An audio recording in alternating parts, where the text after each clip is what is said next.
Olá, eu sou a Érica Munhoz e você está na Escola Pequenas Empresas, a EPE.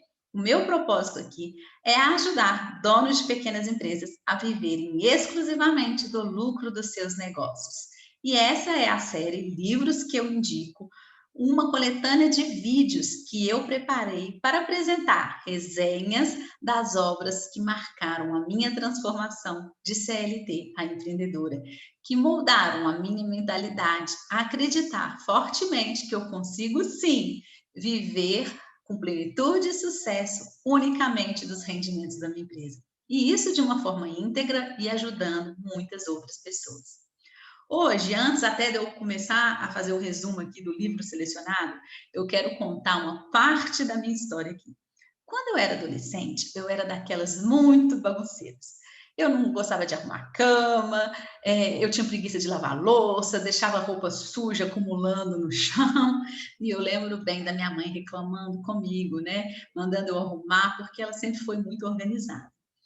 E eu depois eu acabei vendo esse jogo mudando, virando, né? Quando eu casei, e passou eu a falar com meu marido para organizar as coisas, para deixar a casa mais arrumada. Mas não foi o casamento que virou minha chave, não, sabe? Na verdade, eu comecei nas empresas que eu trabalhava a atuar com gestão da qualidade. E aí eu aprofundei muito os estudos nessa área. Fiz, inclusive, uma pós, né, sobre gestão da qualidade e eu comecei a ver, tanto na teoria quanto na prática, o quanto que planejamento, organização, processos, quanto que isso facilita a vida e o quanto que isso promove resultados extraordinários. Então, eu digo assim, que foi ao sentir na pele, né, pelo lado pessoal, uma melhora de qualidade de vida, de bem-estar, e no lado dos negócios, um melhor atendimento aos clientes, e eu consegui realmente maximizar lucros aí das empresas, eu comecei a dar muito valor para o aprendizado nessa área. Porque, inclusive, na verdade, quando você realmente vê valor, enxerga o resultado, você vai aprofundando mais e mais ainda os estudos, né? Bom, pelo menos eu sou assim.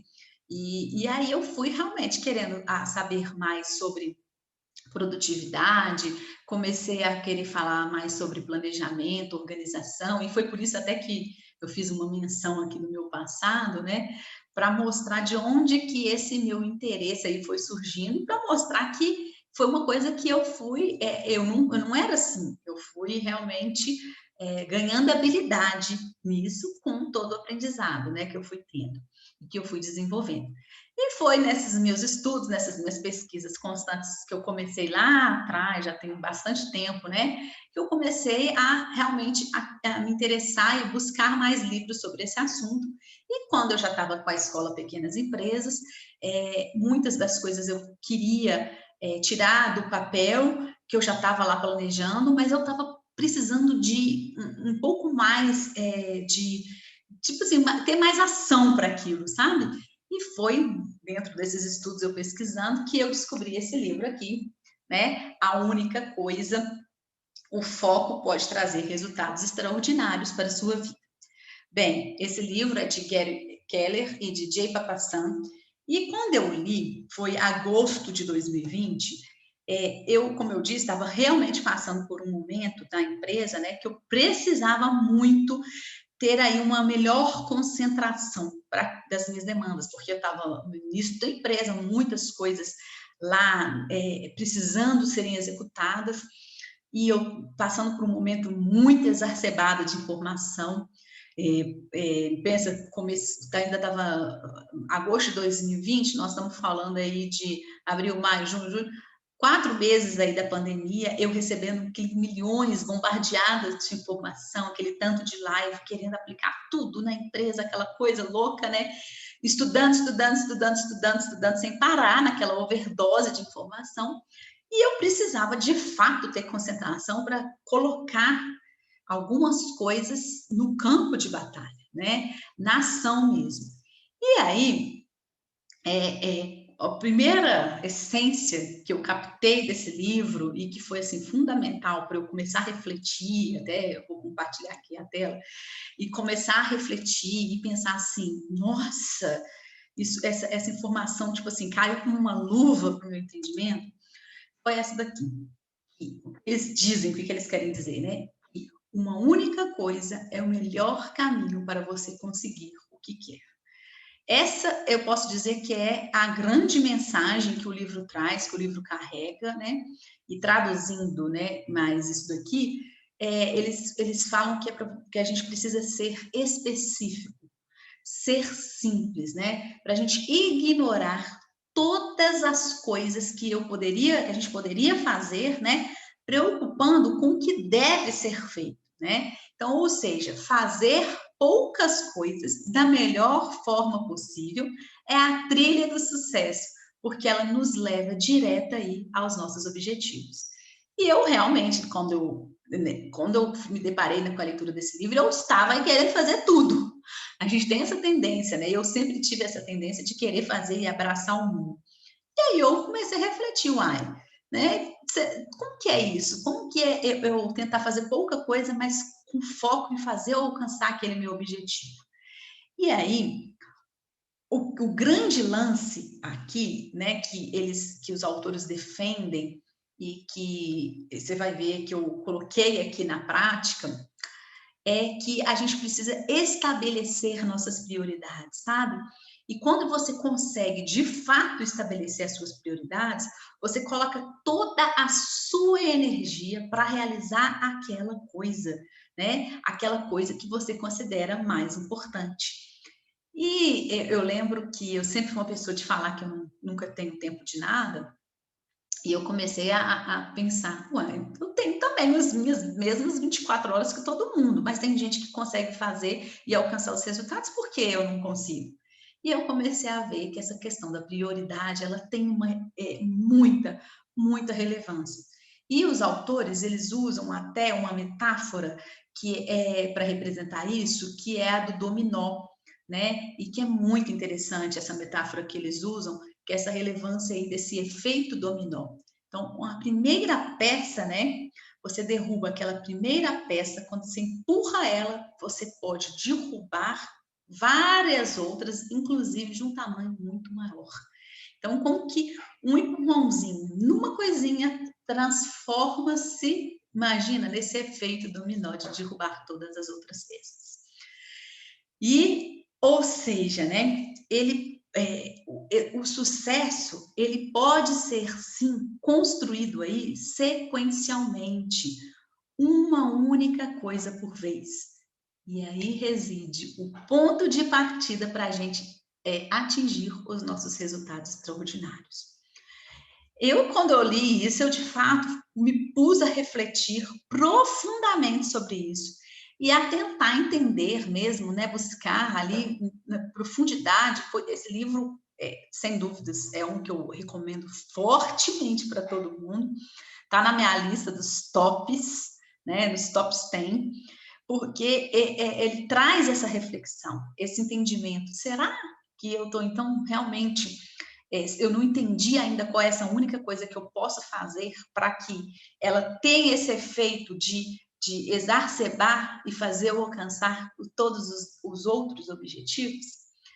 E ele é dividido basicamente em 3 partes, esse livro, né?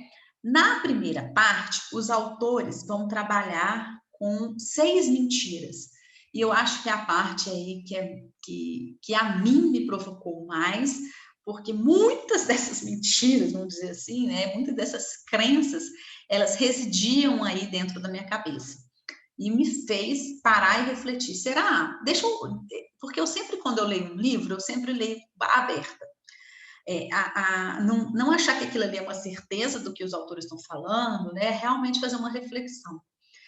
Mas esse livro me provocou de tal forma a realmente quebrar alguns paradigmas, algumas crenças que eu tinha, e muitas baseadas nessas questões, dessas mentiras. Então, a primeira mentira que ele fala que é o seguinte: tudo importa igualmente, né? E aí, quando tudo realmente a gente encara como igual, tudo sendo realmente importante igualmente, tudo parece urgente e tudo parece relevante, né? Porque tudo parece igual. Mas, na verdade, a gente precisa muito ter esse senso de prioridade, esse senso claro de prioridade, porque a gente vai fazer, né, com que a gente permita com que o mais importante direcione o nosso dia, né? Isso exige para a gente saber dizer não para qualquer outra coisa, até que aquela coisa mais importante seja concluída. E como eu disse, eu confesso que de imediato, quando eu li isso, eu achei assim, não tem como, porque assim, isso não é possível para mim, porque eu realmente tenho muita coisa para fazer e eu sou muito interrompida, não dá para eu escolher uma única coisa. Como que eu vou elencar aí o que é prioritário? É difícil, como que eu vou fazer assim? Não, ó, não entra, agora eu estou fazendo a minha coisa mais importante, não entra aqui não, não posso ver mensagem do celular. Eu fiquei pensando, refletindo. Falei, não, isso aqui não serve para mim, não, mas deixa eu continuar a ler aqui o livro.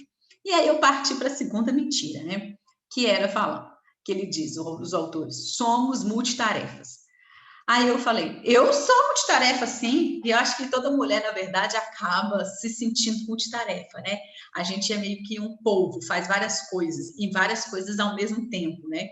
A gente cuida de filho, cuida de casa e tal. E eu sempre fui assim, eu sempre me achei multitarefa. Eu sempre achei que eu conseguia fazer muito mais de uma coisa por vez. Eu consigo escrever, falar no telefone, responder uma mensagem no WhatsApp. Eu sempre falei isso, eu sempre tive essa certeza comigo. Só que aí os autores alegam, né, que a gente até pode fazer essas duas coisas aí de uma vez, mas a gente não consegue, né, focar em duas coisas ao mesmo tempo. E isso acaba consumindo muito mais tempo e prejudicando os resultados do processo. Então, ou seja, se a gente se concentra só naquela coisa por vez, o tempo que a gente gasta em executá-la é muito menor do que fazendo várias coisas ao mesmo tempo. E eu fiquei assim refletindo, falei, gente, também outro paradigma que me fez cair uma ficha assim, né? E aí tem uma citação no livro que eu acho que eu tenho que falar aqui, que ela vale essa reflexão, porque ela encaixa perfeitamente, eu acho que para todos nós. E essa citação diz o seguinte: não é que temos tempo de menos para fazer todas as coisas que precisamos fazer, é que sentimos que precisamos fazer coisas demais no tempo que temos. Olha que profunda essa reflexão. Realmente, a gente tem essa tendência, bom, pelo menos eu tinha essa tendência, a sempre falar assim, não, nossa, tá faltando tempo para isso e tal. Mas por quê? Porque eu quero encaixar coisa demais ali para fazer. E aí, como eu disse, será que a gente quer dar conta de tudo mesmo de verdade? Eu sim, eu queria. E aí eu pensei, né? Poxa vida, então realmente eu preciso concentrar minha atenção aí numa única coisa, na coisa mais importante no momento. E aí eu falei, bom, vamos continuar a leitura. E aí veio a terceira mentira, né? Que nós precisamos ser disciplinados para ter sucesso. E aqui, confesso também que na hora que eu li, falei assim, bom, eu também sempre achei que ser disciplinado. Mas aí eu entendi o que os autores estão dizendo especificamente. Não é que eles estão falando que você precisa ser indisciplinado, não é isso. Na verdade, é que eles falam que você precisa ser uma pessoa de hábitos, né? Porque você vai ter que reunir sua disciplina suficientemente até você conseguir estabelecer aí os seus hábitos. E aí, pronto, não, aí nisso eu concordei e eu sempre sempre acreditei nisso, né?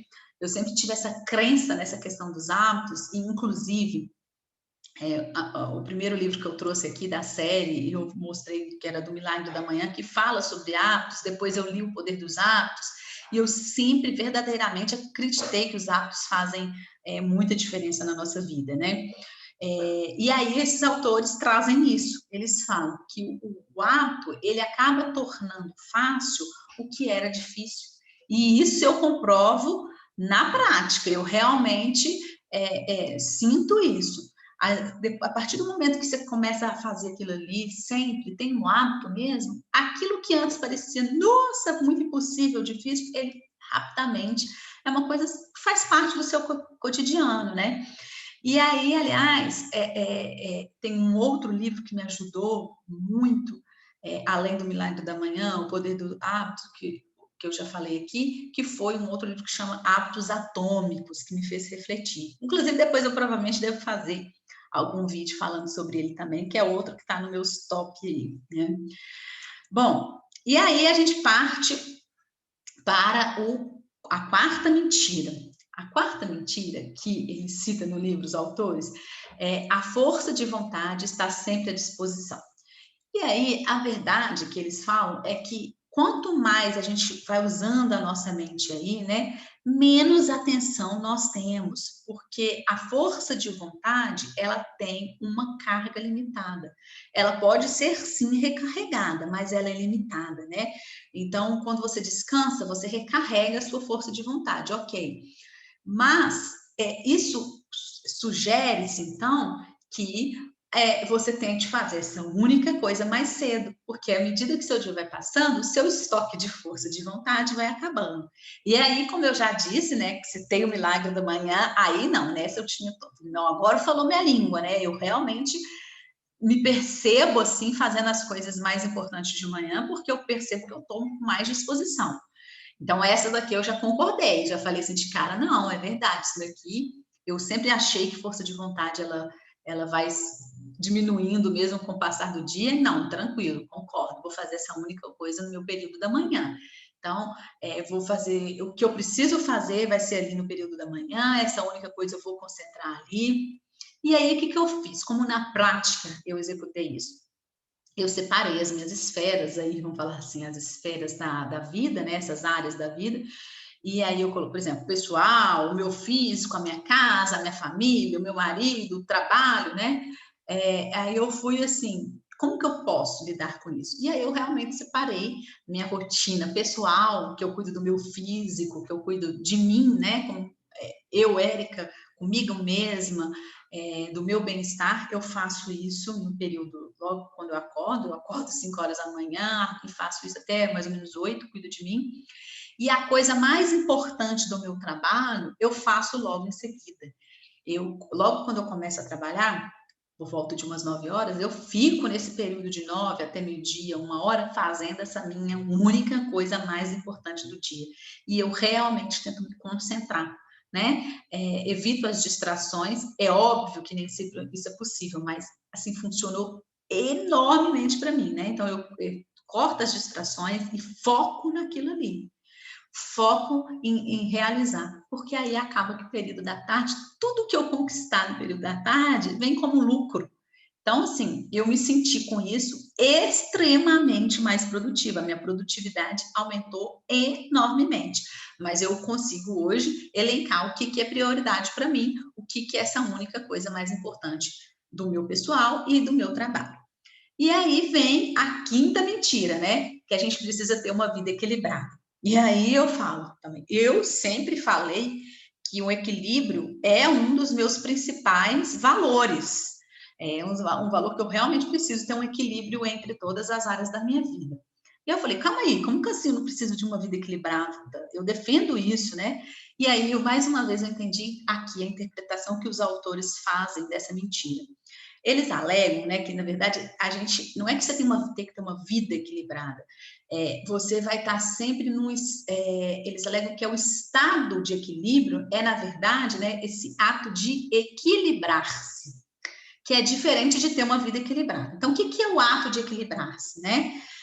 Porque é muito frustrante quando você tenta fazer tudo, né? Quando você tenta dar conta de tudo. E a gente, acho que, mais uma vez, citando quanto mulher, a gente quer dar conta de tudo mesmo, e é muito frustrante quando você não alcança.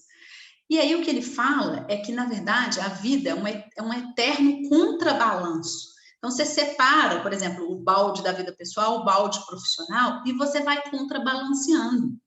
E aí eu fui refletindo sobre isso, e é verdade, né? E aí eu comecei a entender que, em algumas vezes, um balde vai estar um pouco mais para cima que o outro. E o que eu vou tentando fazer é equilibrar para que eles ficam assim. Mas nem sempre isso vai acontecer. Vai ter momentos, como eu disse, que um vai estar mais para frente do outro. E o que a gente tem que fazer é ir contrabalanceando. Não é tentar ter essa vida equilibrada, porque é difícil mesmo ter a vida equilibrada, né? E aí, Quando eu comecei a refletir disso, que esse livro me permitiu, eu falei, gente, nossa, que alívio eu compreender isso. Eu comecei a entender que eu podia aceitar, inclusive, o caos em algumas outras áreas da minha vida, já que eu tinha um foco naquele momento, nesse outro balde. E mesmo no balde de pessoal, você não consegue fazer tudo que você quer do seu lado pessoal, né? Então eu comecei a perceber, falei assim, nossa, igual agora em tempo de pandemia, poxa, o lado social ele está mais desequilibrado, mas depois você tenta ir contrabalanceando, porque a situação está permitindo isso. Então você realmente não precisa dar conta de fazer tudo, né? Você pode em alguns momentos estar desequilibrado e você vai equilibrando-se sempre que possível. A tentativa de ter uma vida equilibrada em todas as esferas, em todas as áreas, é muito desgastante. Eu confesso que eu falei assim, essa eu acho que foi a melhor contribuição que o livro me deu. Nossa, sabe, dá uma paz de espírito assim, nossa, que alívio. Eu não preciso tentar o tempo inteiro ter esse equilíbrio, eu preciso estar no ato de equilibrar.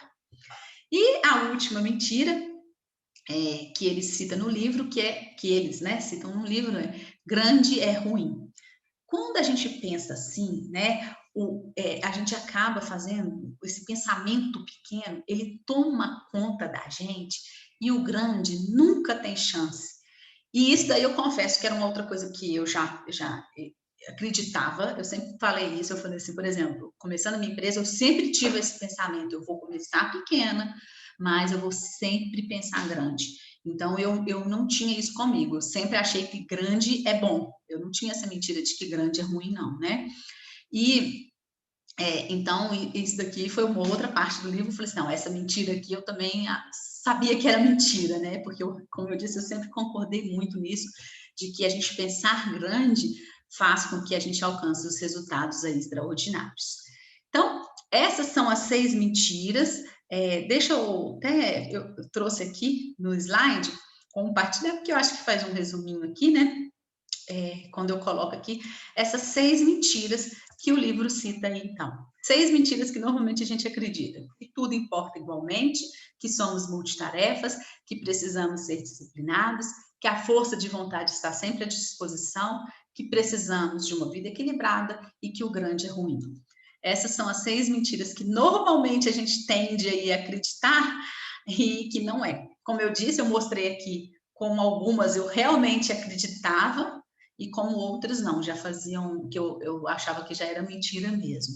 E como que eu fui na prática absorvendo isso, fazendo uma reflexão, né? Bom, aí depois, na segunda parte do livro, ele trabalha com algumas etapas para o caminho da produtividade, né? Então, ele cita que o mais importante é você trabalhar a partir de uma pergunta. E essa pergunta seria: qual é a única coisa que eu posso fazer de modo que, ao fazê-la, o restante se torne mais fácil ou desnecessário? Então, essa é uma pergunta chave que o livro traz e ele vai fazendo aí ao longo de toda a leitura. E eu comecei na prática a sempre aplicar na minha vida. Então, qual que é a única coisa que eu posso fazer aqui agora que vai fazer com que o resto seja fácil ou desnecessário? E aí, você deve fazer essa pergunta em todas as áreas mais importantes da sua vida. Isso eu falo na saúde, né? Na saúde física, na sua vida pessoal, no trabalho, nos negócios, na vida espiritual, nas finanças, né? Então, vai definindo isso daí, essa pergunta, nessas suas áreas da sua vida.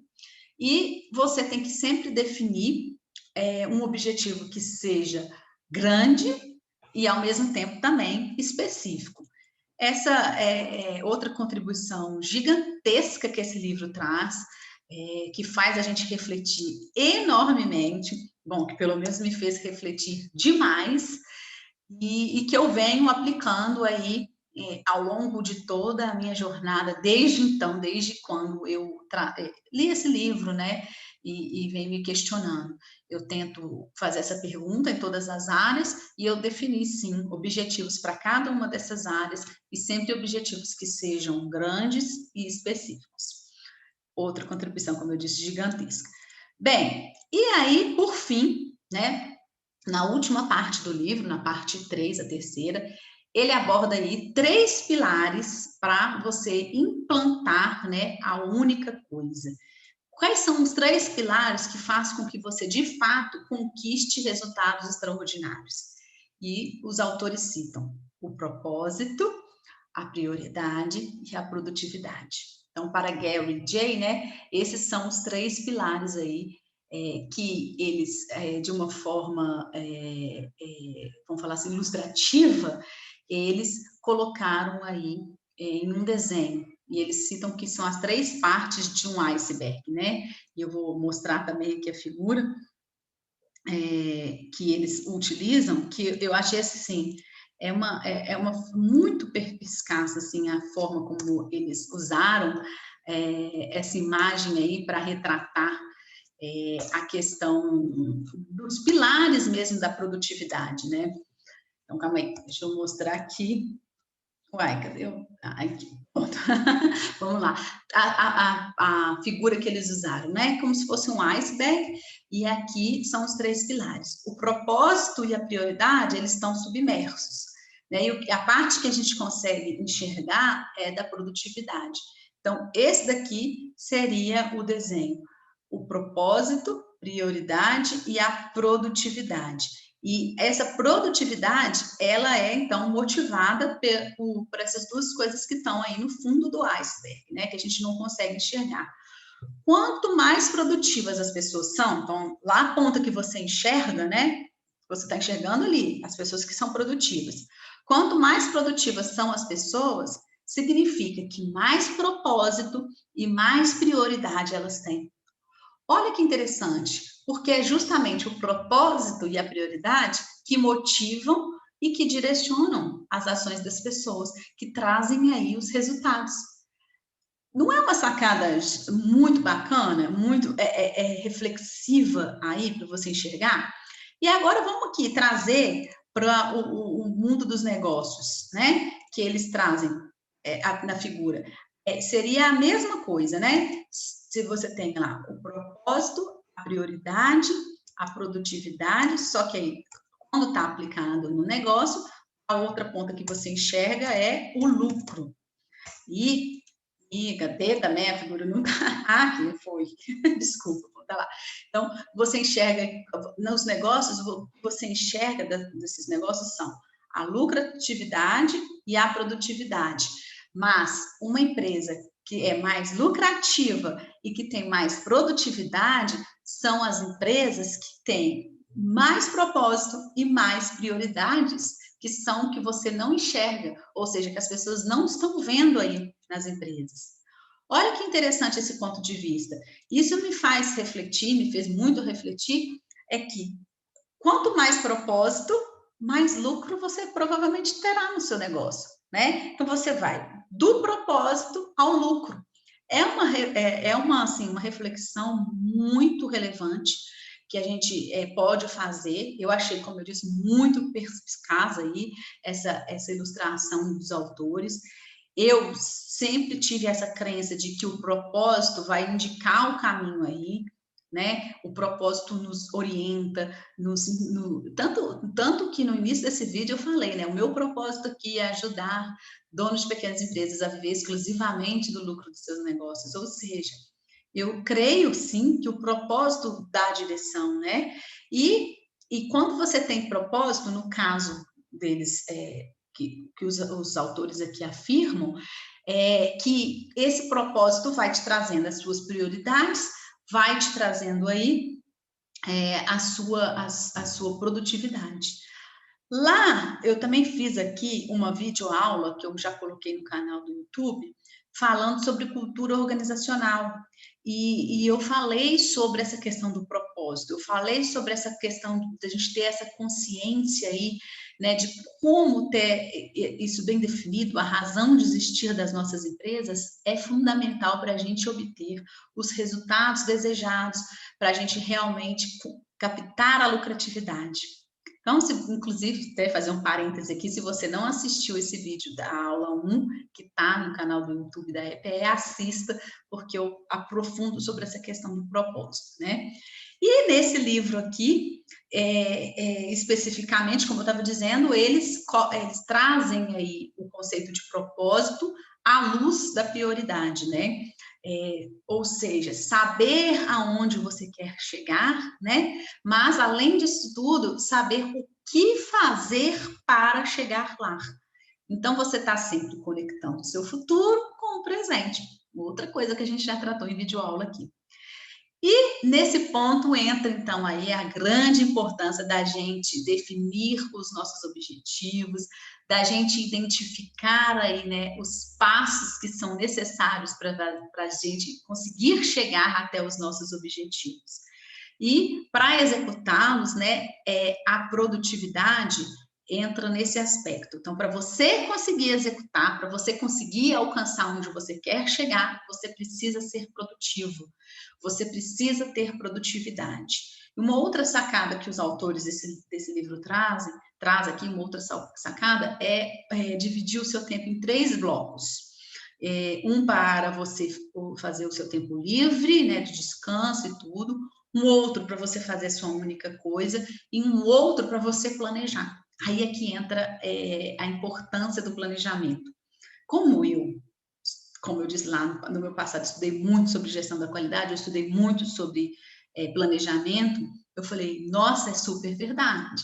Então, hoje eu faço um planejamento, eu realmente dedico um tempo na minha agenda semanal para planejar minha semana, e com isso eu sinto que verdadeiramente eu tenho mais produtividade, né? E o importante é você conseguir saber segurar, proteger cada um desses blocos, e isso a todo custo, ou seja, na hora que você está fazendo sua única coisa, você está fazendo sua única coisa.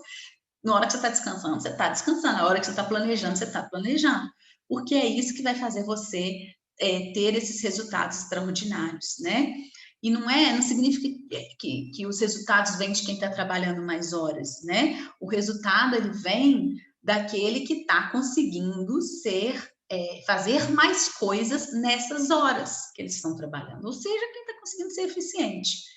Agora, isso exige, obviamente, um esforço muito grande para você se tornar sempre o melhor possível.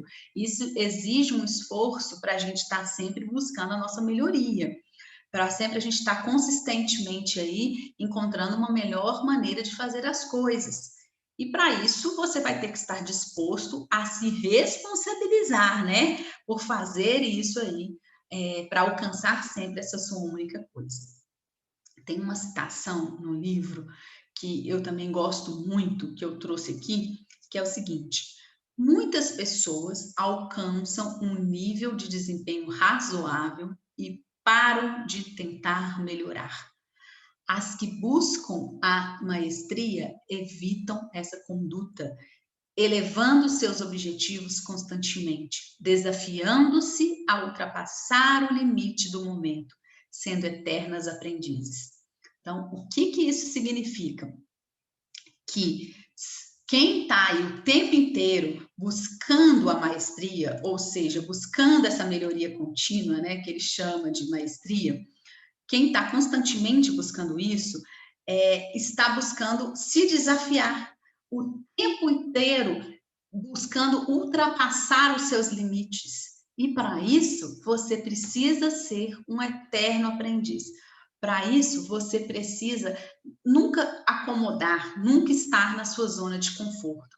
Você está se desafiando aí, ultrapassando o seu limite a todo momento, sendo um eterno aprendiz. Essa frase, para mim, é uma frase que me tocou profundamente. Então, vou ler de novo. Muitas pessoas alcançam um nível de desempenho razoável e param de tentar melhorar. As que buscam a maestria evitam essa conduta, elevando seus objetivos constantemente, desafiando-se a ultrapassar o limite do momento, sendo eternas aprendizes. Um legado, né? Um legado, essa frase, eu acho que é uma das frases que mais me tocou aí, né? Uma das citações que mais me tocou ao longo deste livro. E eu poderia ainda aqui ficar trazendo várias outras citações, passar mais horas falando deste livro, porque ele realmente quase em todas as suas linhas, traz aí muita reflexão. É um livro, como eu disse já, que eu recomendo fortemente uma leitura. Aqui a ideia, eu não quero mais me estender, né? Era dar algumas pinceladas e falar como eu fui realmente aplicando elas aí no meu dia. Hoje sim eu planejo a minha semana, hoje sim eu separo um bloco do descanso, hoje sim eu tenho definida qual é a minha única coisa que eu executo na parte da manhã, tanto do meu lado pessoal quanto do lado da minha empresa, e eu acredito que estou muito mais produtiva e os resultados começaram a aparecer muito mais a partir do momento que eu elenquei essas minhas prioridades, né? Eu posso também falar que como eu tenho um propósito, a EPE tem esse propósito, ela tem isso bem definido, isso me dá uma direção, isso me dá um gás, isso me faz ter uma concentração e ter um foco nesse meu objetivo. E quanto mais eu vou aplicando aí esse meu propósito com prioridades, mais produtivo eu fico, mais resultados eu tenho. Eu venci, como eu disse, essa barreira de dizer que eu não tenho tempo, isso não faz mais parte. Isso já tinha um tempo que eu já estava, né, trabalhando mais. Hoje eu tenho as mesmas 24 horas que todo mundo tem, mas hoje eu consigo realmente entender o que é a minha prioridade do dia, o que não é. E eu, de verdade, posso dizer que eu nunca imaginei que eu poderia ser tão produtiva. Eu vejo que há um ano atrás, eu falava, nossa, eu não posso, não dá para eu fazer isso no dia. Hoje eu faço muito mais. E aí eu lembro, eu falei, nossa, eu falava que eu não dava conta de fazer, agora eu estou fazendo muito mais daquilo que eu falava que eu não dava conta de fazer. Engraçado você pensar nisso, né? Mas é uma evolução mesmo, é uma coisa que você vai acrescentando aí diariamente. Bom, é isso. Espero que você tenha gostado desse resumo, que acabou ficando um resumo até mais extenso aí do que eu imaginei, mas espero que você tenha gostado desse conteúdo e me deixa saber aí se você está gostando, se está fazendo sentido eu investir nessa série dos livros que eu indico. Deixa aqui seu comentário, compartilhe aí com outros empreendedores, com outros aspirantes a empreendedores, esses vídeos. E a gente se encontra no próximo vídeo dessa série aqui no canal da EPE no YouTube. E não se esqueça, se inscreva no canal se você está gostando, se você quer receber os lembretes aí dos próximos vídeos. É isso e até lá!